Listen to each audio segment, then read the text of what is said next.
Say you never really know a person until you watch them stand at the edge of something and then see which way they jump. I learned that about my son the night he told me to get out of his house. I was 69 years old. It was February. There was 8 inches of snow on the ground and more coming down. I'm still not sure which part hurt more, the cold or the fact that he watched me walk out the door and didn't say another word.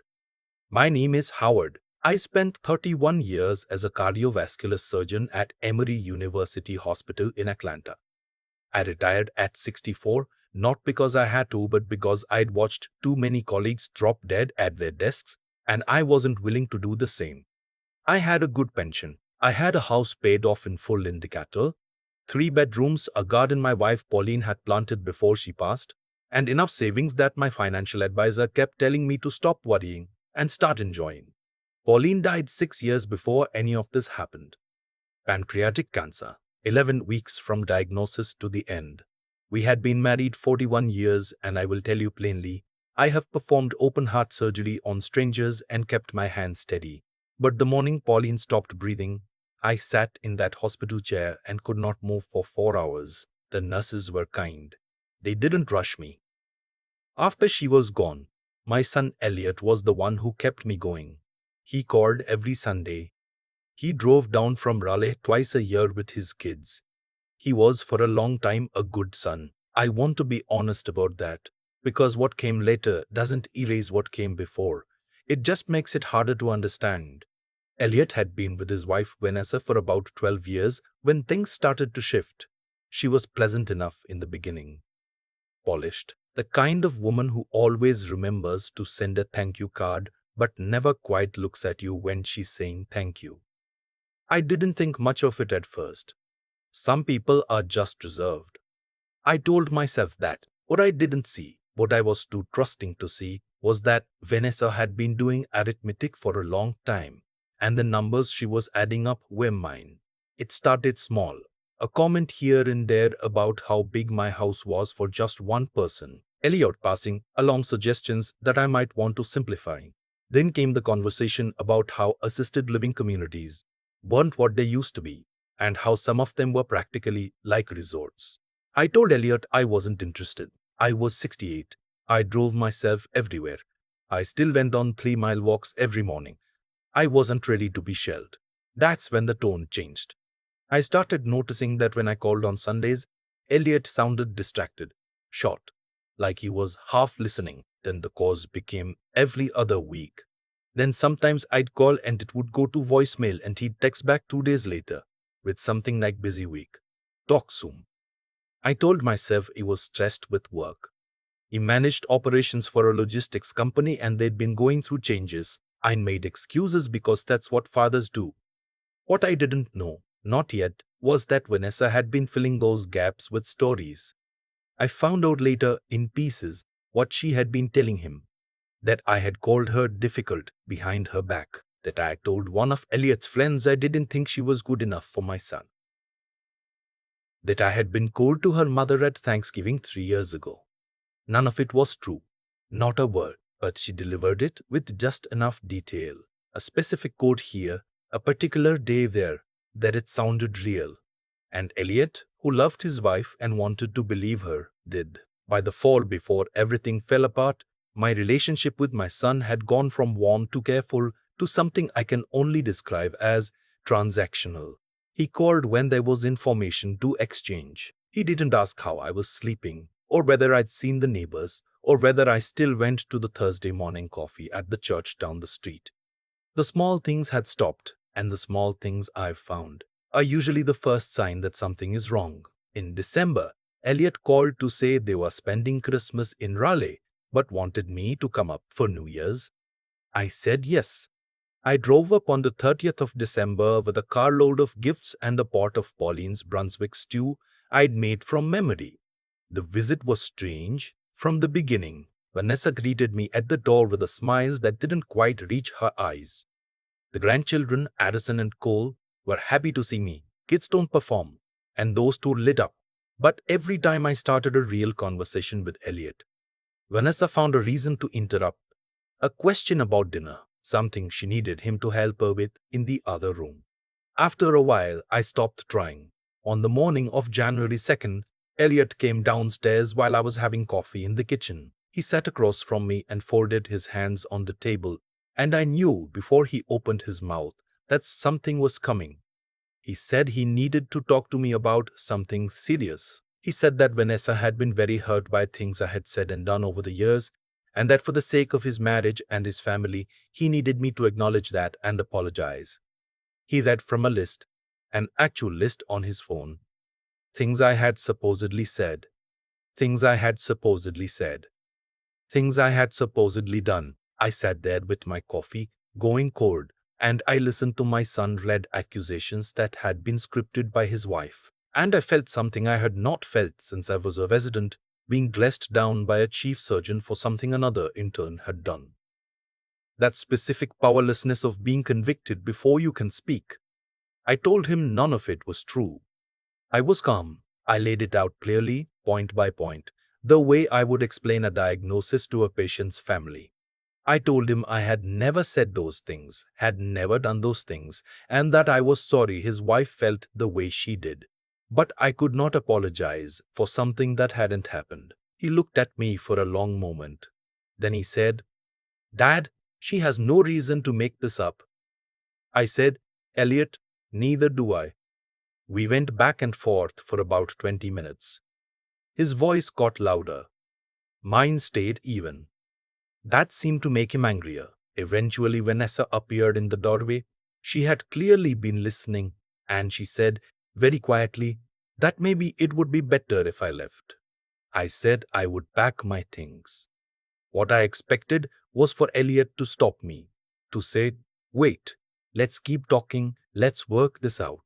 That's what I expected from the boy I raised. He didn't stop me. I packed my bag in the guest room. I could hear them talking in low voices down the hall. I carried my suitcase and my cooler with the leftover stew down to my car. It was 7:30 in the morning. The temperature outside was 19 degrees and the sky had that flat white look that means snow is coming. I sat in my car in the driveway for a moment. I kept thinking Elliot would come out. I thought, he will open that door. He will come down the steps, and we will fix this in the driveway like men who love each other. The front door stayed closed. I backed out and drove. I made it about 40 miles south on I-85 before the snow started in earnest. I had driven in Atlanta snow before, or what passes for snow in Georgia. But this was a North Carolina system and it was different. Within 20 minutes, visibility was down to almost nothing, and the cars around me were slowing and sliding. I slowed with them. I turned on my hazards. I told myself to stay calm, that I had driven through worse, which was not entirely true. I don't know exactly when I lost control. There was a patch of ice on an overpass, and then there wasn't road under me, the way there's supposed to be. And I hit the guardrail on the right side and the car spun left. And when it stopped, I was facing the wrong direction and both airbags had gone off and there was blood on my face from somewhere. I sat in the wreckage of my car in the middle of a highway in a snowstorm and I thought about Pauline. I thought about how she would have been furious at me for leaving in that weather. I thought about how she always said I was too proud to ask for help until I absolutely had to. I reached for my phone and called 911. The paramedics arrived in about 25 minutes. By the time they got me in the ambulance, I had figured out I had 2 broken ribs, a laceration above my left eyebrow that was going to need stitches, and a blood pressure reading that was making the young paramedic look at me with more concern than I liked. They took me to Atrium Health in Concord. The ER team was efficient and kind. I noticed, professionally, that they were good. And after a CT scan and some imaging and about 6 hours of observation, I was admitted. The ribs needed monitoring. The blood pressure needed managing. And frankly, I was not in any condition to drive anywhere even if there had been a car to drive. Nobody called Elliot that night. I was the one who would have had to do it, and I didn't. I lay in that hospital bed and stared at the ceiling and thought about the fact that my son had watched me walk out of his house into near zero temperatures and had not called once to make sure I'd gotten home. 12 hours. 12 hours with snow on every road between Raleigh and Atlanta, and not one text, not one call. A nurse named Dorothy, older woman, no nonsense, reminded me a little of my OR's club nurse from 1987, came in to check on me around midnight and asked if I had family she should contact. I told her I had a son. She asked for his number. I gave it to her more out of exhaustion than anything else. She made the call from the hallway. I could hear the murmur of her voice, but not the words. She came back in and said, "My son would be there in the morning." Elliot arrived at 8 a.m. He walked into my room and stopped. I want to tell you that his face showed relief, that his first move was toward me, toward the bed, toward his father lying there with a bruised face and a hospital bracelet. And there was some of that. I could see it. But there was something else too, a look I hadn't expected. He was scared, yes. But he was also trying to calculate something. I spent 31 years reading people under high-stress conditions. I know the difference between a man overwhelmed by grief and a man overwhelmed by consequence. He sat down next to the bed. He said, "Dad, what happened?" I told him exactly what had happened. The drive in the snow. The ice on the overpass. All of it. There was a long silence. Then he said, "I didn't know you'd left in the snow. I thought you'd waited it out." I looked at him. I said, "You didn't call to find out." He didn't answer that. Over the next 2 days, while I was in the hospital, something began to unravel. I don't know exactly what happened inside that marriage in those 48 hours. I only know what Elliot told me later, and even then only part of it. But what I believe is this. The accident shook something loose in my son. He started asking questions he hadn't been asking. He made phone calls. He talked to Elliot's old college roommate, who knew me well, who told him flatly that the things Vanessa had described didn't sound like the Howard he'd known for 30 years. He called his cousin Patricia down in Savannah, who told him she had never once heard me say an unkind word about Vanessa. He asked to see the text, the emails, anything that could verify what Vanessa had been telling him. There wasn't any. There was no record of any of it, because none of it had happened. I was discharged on a Thursday. Elliot drove me back to Decatur himself. We didn't talk much in the car. He asked if I was in pain. I said some. He asked if I needed him to stay. I said I could manage. At my house, he carried my bag inside and stood in the kitchen, where I'd stood 10,000 times, where Pauline used to stand making coffee. And he started to cry. I let him. He said he was sorry. He said he didn't know what he had been thinking, that he had been so convinced, that she had been so convincing, that he felt like he had been asleep for 2 years and had just woken up. He said he was sorry about the list. He was sorry about January 2nd. He was sorry he hadn't come out to the driveway. I poured us each a glass of water. I sat down at the kitchen table. I told him I believed he was sorry. I told him I needed time. I told him that sorry was a starting point, not a finish line, and that the work of repairing something broken is harder than the work of breaking it and takes longer. He nodded. He understood.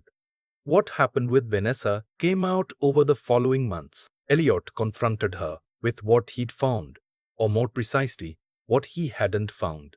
She initially denied everything, then shifted to claiming she'd misremembered some details, then eventually to a version of events in which she had simply been trying to protect her family. Elliot, to his credit, did not accept any of it. He moved out of the house in March. He filed for divorce in April. During the separation, more came to light. Vanessa had been in contact with a financial advisor, not Elliot's, not mine, a third one she had met through a friend, and had been asking questions about my assets, about how joint family trusts worked, about whether a power of attorney could be obtained if a parent was deemed to be showing signs of decline. My name had come up specifically. She had been planning. When Elliot's attorney presented this during the divorce proceedings, Vanessa's attorney argued it was simply research and not evidence of intent. The judge wasn't particularly moved by that argument. Vanessa ended up with significantly less than she had been counting on, and a restraining order kept her from any further contact with me specifically. There were no criminal charges, and yes, I know how that sits with people. It sat with me too, for a while. My own attorney explained the threshold for criminal fraud versus civil maneuvering, and that without a financial transaction having taken place, the criminal bar was very high. I accepted that. What mattered to me more was the practical outcome. She was out of my son's life, out of my life, and her plans had come to nothing. I went back to my 3 mile walks. I went back to Thursday morning coffee at the church. I took Addison and Cole for a week in the summer. Outer Banks, where Pauline and I used to take Elliot when he was small, and I watched those two kids run into the ocean, and I thought about how close I had come to losing that. Not from the crash.